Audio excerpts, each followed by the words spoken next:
What you are about to hear is one of the darkest unsolved murders in American history.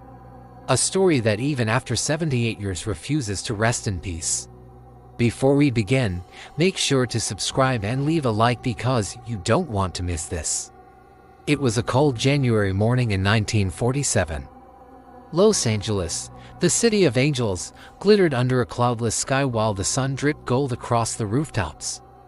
But on the corner of Norton and Sycamore Avenues, a grisly tableau was beginning to form.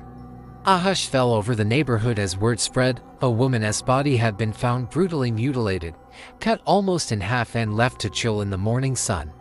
And when the investigators arrived at the scene, they soon realized this was no ordinary killing. They were staring at one of the most horrific crimes in Los Angeles history. The victim was Elizabeth N. Short, or Betty to those who knew her. She had dreams as big as the Hollywood sign, hoping to be an actress. When she moved to LA at age 17, she left behind her family in Massachusetts. But like so many hopefuls, she quickly found the bright lights of Hollywood dimmed by cruel rejection. According to friends, Short had just learned that yet another screen test had failed. A bitter pill to swallow, especially after taking a job at the swanky Florentine Gardens to save money for an acting class. Then rumors began to circulate around the club that Short was involved with a gangster. His name was Ernest Hare, a known criminal. Suddenly, she found herself caught between two worlds. The glamorous hope of Hollywood and the gritty reality of the underworld. The pressure was mounting, and some say it was too much for the 22-year-old. She disappeared. Then on January 15, 1947, her battered body turned up on that fateful street corner. At first glance, the police thought it might be a traffic accident. But as they drew closer, the grim truth unfolded. Short's torso had been hacked into pieces with surgical precision, her abdomen cavity ripped open. The sight was so gruesome it sent shockwaves through the nation. What kind of monster could do such a thing, and why? In a frantic search for answers, authorities questioned everyone in Short's life, her friends, colleagues, and even her family. Rumors swirled like a Los Angeles windstorm, pointing fingers at everyone from jealous lovers to unscrupulous producers. But as days turned into weeks, the investigation hit a wall. Each lead going nowhere, the city's collective anxiety simmering just below the surface. Fear of copycats gripped the town. Women huddled indoors, convinced the killer might strike again.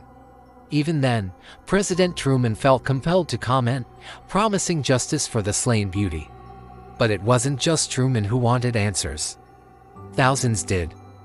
With each passing day, the public demanded action, their unease turning into a clamor for vengeance. It was a cacophony of grief, anger, and terror that echoed through every home in LA. This case was different, more vicious, more personal. It wasn't just a crime. It had become a symbol of evil. All eyes were on the police, waiting for them to capture the beast lurking in their midst. They had to deliver. And despite the exhaustive efforts, despite combing through countless leads and interrogating countless people, the case grew colder with each passing month. It seemed the killer was slipping through their fingers like water, leaving behind only echoes of his monstrosity. The tragedy of Elizabeth Short shook LA to its core, exposing the city's vulnerability and the limits of its law enforcement. Short's face became a grim specter haunting the dreams of Angelenos. But her story didn't end at the morgue. No, it seeped into the city's soul, becoming a legend whispered in hushed tones. There have been numerous theories surrounding Short's murder. One pointed to her own brother, but DNA evidence cleared him. Others suggested mob involvement due to her rumored ties with Hare, but nothing concrete ever surfaced. Over time, the spotlight shifted to a dentist, Dr. George Hodel. His daughter, Hammer, claimed he confessed to the killing, but he was never charged. As the years rolled by, the case went from a city-wide obsession to a national sensation. Documentaries, TV shows, and films all grappled with the enigma of the Black Dahlia, each offering a new interpretation, a fresh set of suspects. But none could put the mystery to rest. Now, 7 decades later, a new theory has emerged. Author Ellie Frankel dives deep into the archives, unearthing a chilling detail that could rewrite history. The key, she says, lies in a detail overlooked for decades. A detail that might finally crack the Black Dahlia case wide open. But what is it? How does this overlooked piece of evidence connect to another crime from 2 decades prior? To understand this theory, we must go back to 1941. Another brutal killing rocked LA, the murder of 18-year-old Jean Spangler. Like Short, Spangler was an aspiring actress who vanished without a trace, only to be found dead a few weeks later. Her battered body was discovered in a secluded area of the city, far from prying eyes. The similarities between the 2 cases are striking, leading many to believe that they were linked. Both victims were young, aspiring actresses, both met violent ends, and both cases remain unsolved. Could there be a connection here, a common thread weaving these seemingly disparate crimes together? What if there was a serial killer active in LA, his brutality growing bolder with each passing year, his identity concealed behind a veil of anonymity?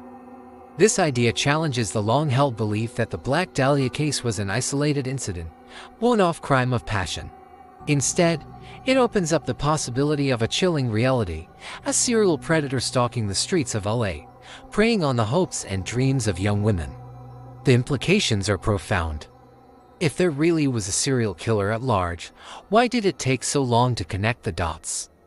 Why did it take decades for investigators to see the bigger picture? And why are we only realizing it now? The truth is the complexities of such investigations often elude even the sharpest minds. Evidence overlooked, theories discarded, witnesses misremembered. All of it contributing to a narrative that took decades to untangle. But now the pieces are falling into place, guided by Frankel's research. She points to a chilling piece of evidence from Short's autopsy report, something missed or ignored until now. According to the report, Short had a small laceration on her leg, a detail that seems insignificant when viewed in isolation. But what if it's the missing piece of the puzzle?